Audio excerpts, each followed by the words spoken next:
What's up, YouTube? It's your friendly neighborhood GM, your host, Coach Key, and welcome to Legends of Dice Cafe, where we learn about tabletop RPGs from old school to modern and do lots and lots of solo gameplay. Back with my weekly video like I do on Fridays at 8 p.m. Eastern Standard Time. In today's video, I'm going to do a solo playthrough, my Session 1 using Cairn 2nd Edition for my rule system, which was Patreon's choice, and shouts out to the Patreons again. Appreciate you guys' support. If you'd like another way to support the channel, hop on over to Patreon and subscribe to Legends of Dice Cafe. If you're interested in joining a game with me, hit me up on Start Playing Games.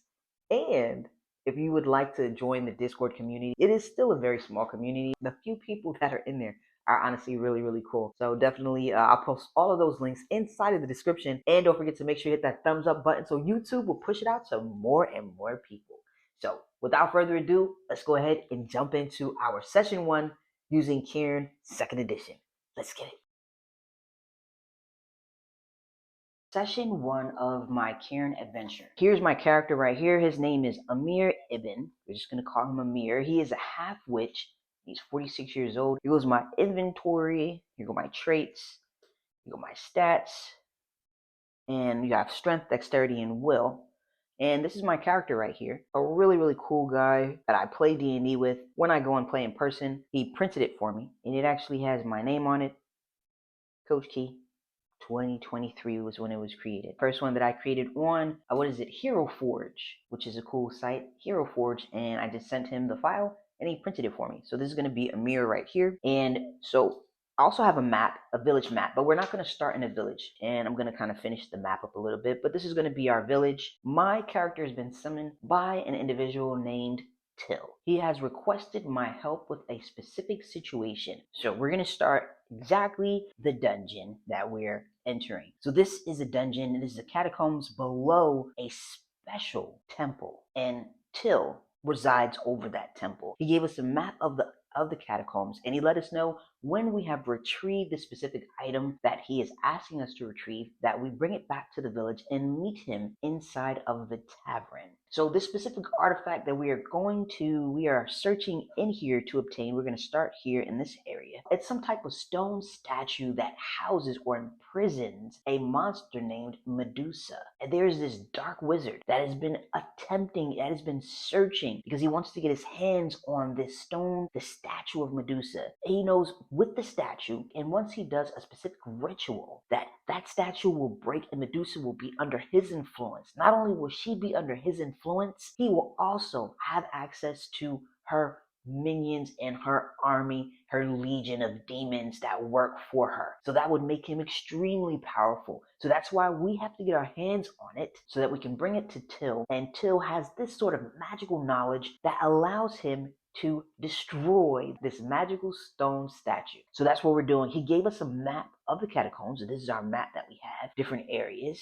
We're going to start at the very beginning, and we're going to try different prompts. I'm going to try different things to create a story. This is going to be the first time that I didn't lay out everything when it comes to the monsters, the treasures, and just different information. So I'm just going to kind of do things on the fly, kind of like I would do when I was running a game. So I just created a basic story to get us going on our adventure, or a basic mission, and the rest of it, including everything that's going to happen inside the village, is going to unravel as we play. So I hope that makes sense. And actually, I was going to use this book right here, Colossal, to help out with some prompts. I was just going to give it a try and see how it works. Like I said, I'm just kind of playing. I played one session of Colossal, and I think it's cool. I like the tables. I wish it had more tables inside of it, but I'm going to turn to the page and let's see if we can get some interesting prompts. So, and I'm going to use something else as well. I'm going to use these Dragonbane tables because, again, I have access to a lot of different things. So I'm going to use what I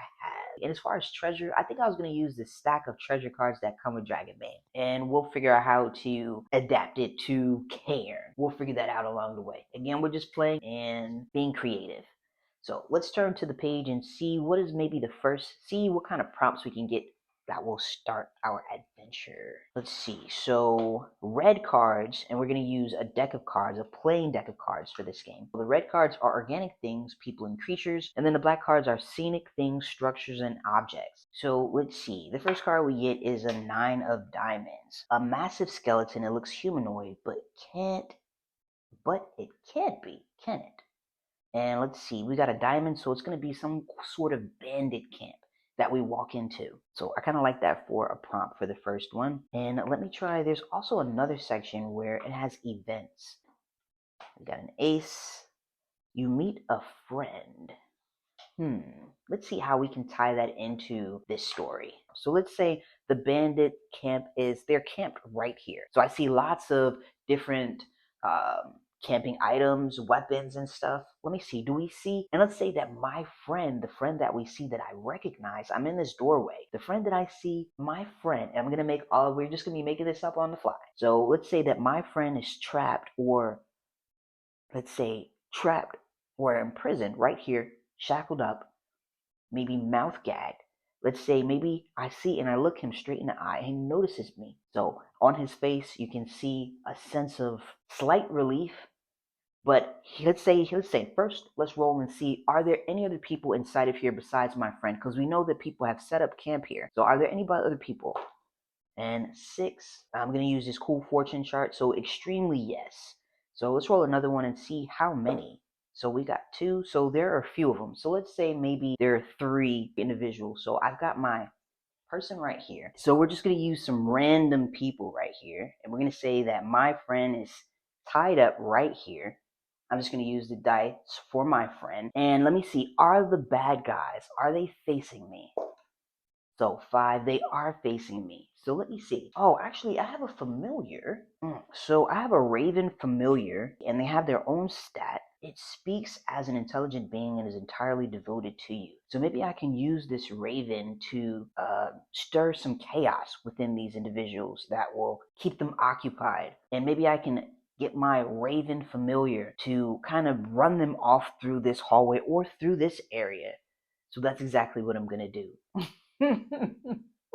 I'm going to take my raven. I'm going to ask my raven to attack these individuals. Maybe my raven, since it's an animal, can communicate with other animals. So maybe it draws other animals. We are in a dungeon. So let's say it draws other animals and other bats into the area and starts messing with them over their heads and chases them into this area over here. See, the good thing about playing by yourself is you can do whatever you want to do, okay?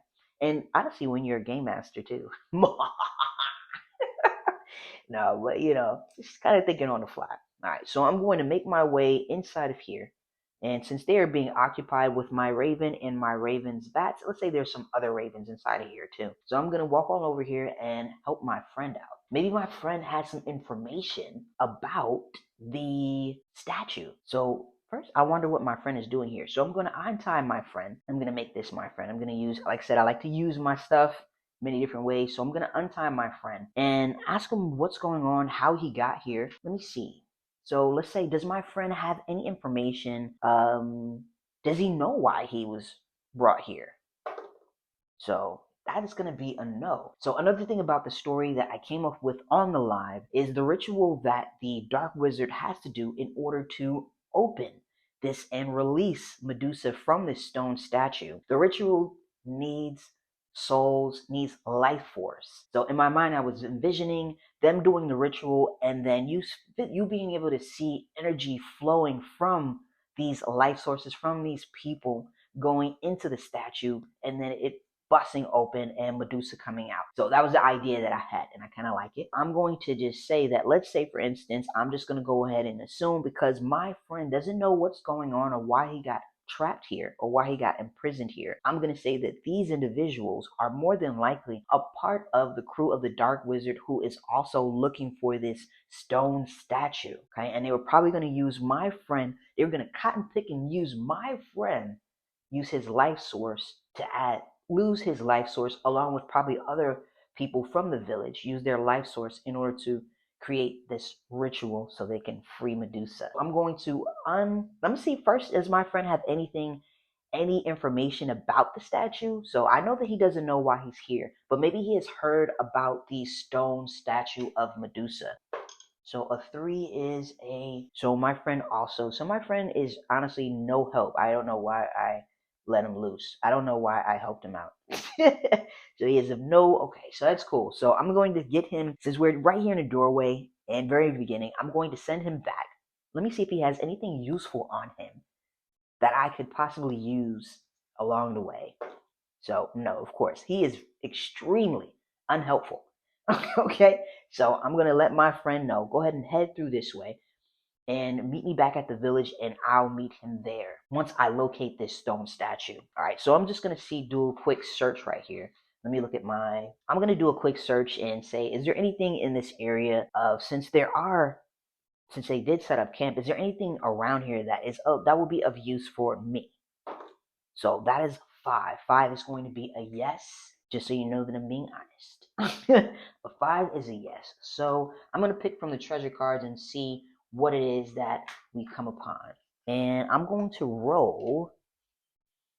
Let's see, I'm going to roll a d4 and see how many treasure cards I'm going to pick up. So I'm going to pick 3 treasure cards, which makes sense because since they've camped here, they've probably got plenty of things. I could use some more money, so when I get into town, I'm going to pick Dragonbane cards, treasure cards. So right here, first thing, we've got gold coins. Ooh, I like it. I love it already.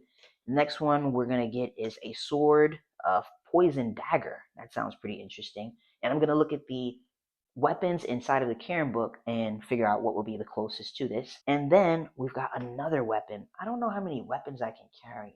What do I have on me at the moment? Don't even think that I have a weapon. So this will probably benefit. I don't know how I came all the way here thinking I could do something without a weapon. So we've got d6 times 10 coins.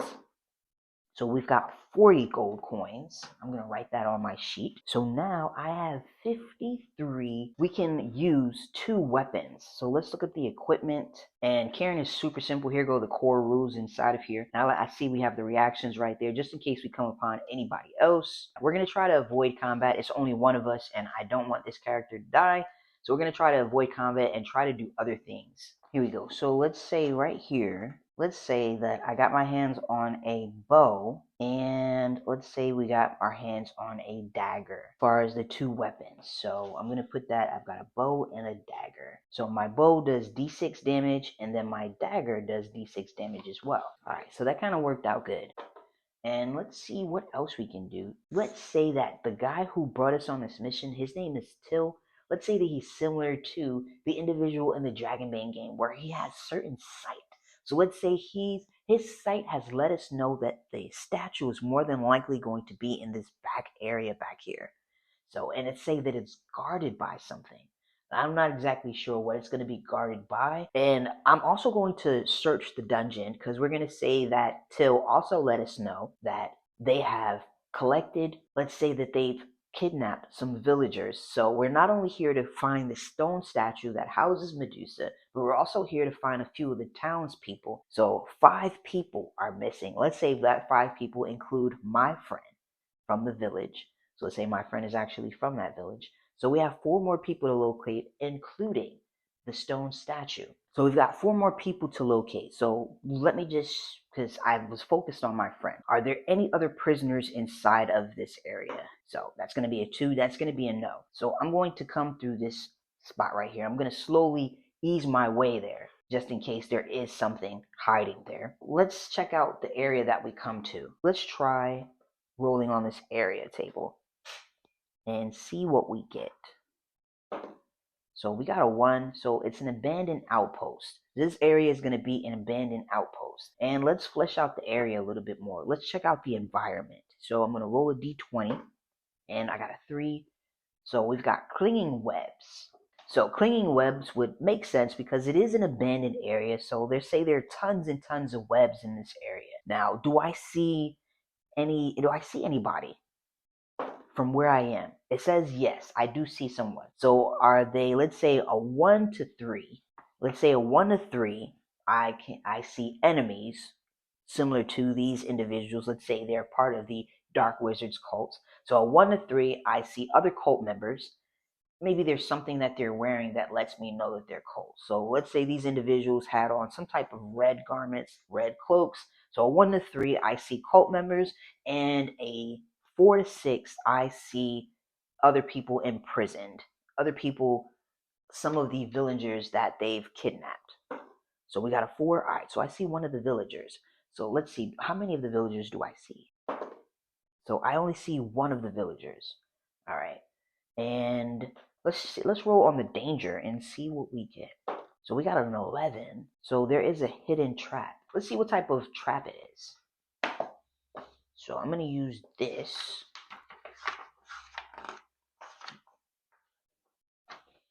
So let's do a d20 and see what type of trap it is. So number 15. Maybe the individual that's trapped here, we'll put this here as the individual. Let's say he's over here. Maybe his mouth isn't gagged, and he lets us know to be careful because there are traps in here. So we're notified that there is a trap going on. So, and we got 15. So they're spinning blades. So I take it we would probably use a dexterity.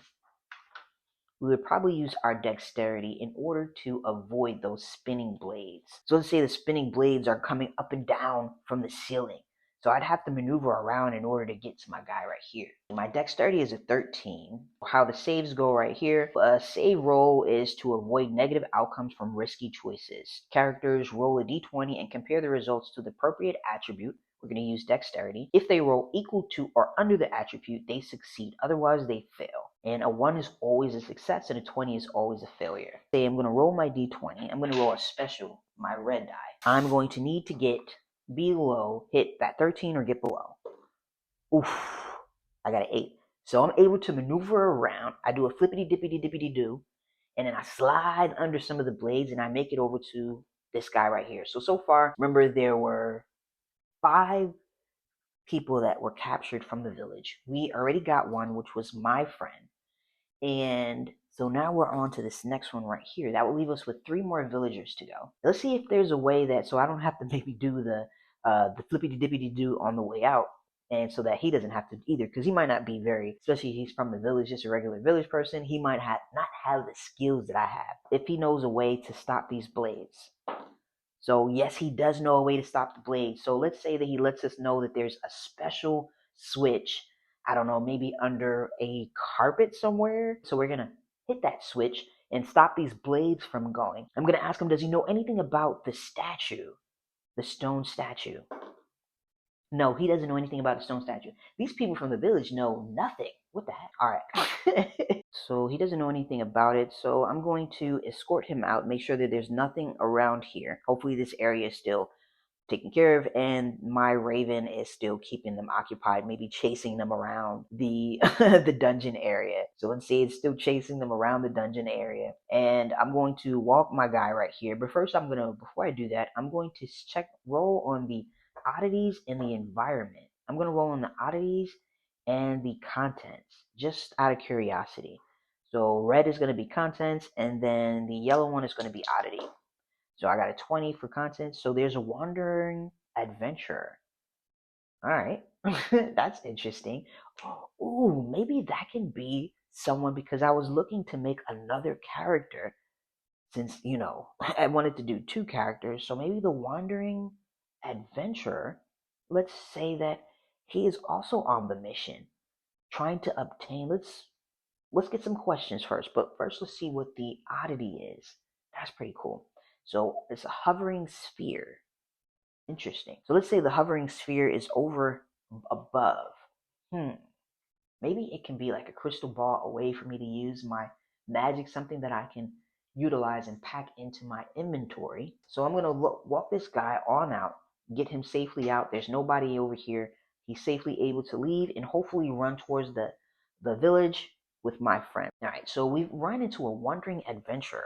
Our wandering adventurer is going to be a woman. let's see. Let me ask her if Till is the one that sent her down here. So extremely, yes. So Till sent her down here as well. And let's say she was also trapped down here, maybe trying to head down here to get the stone statue. And somehow the bandits, maybe there were enough of the bandits that they were able to capture her and the villager. So then they imprisoned her as well. We helped her out. So now she's untied. Let's say that she's going to accompany us along our journey. So we'll definitely make a stat sheet for her. So maybe on the next live, we'll create the next character, which will be this woman right here. And she's going to accompany me, which will be great because she looks like she's fairly strong.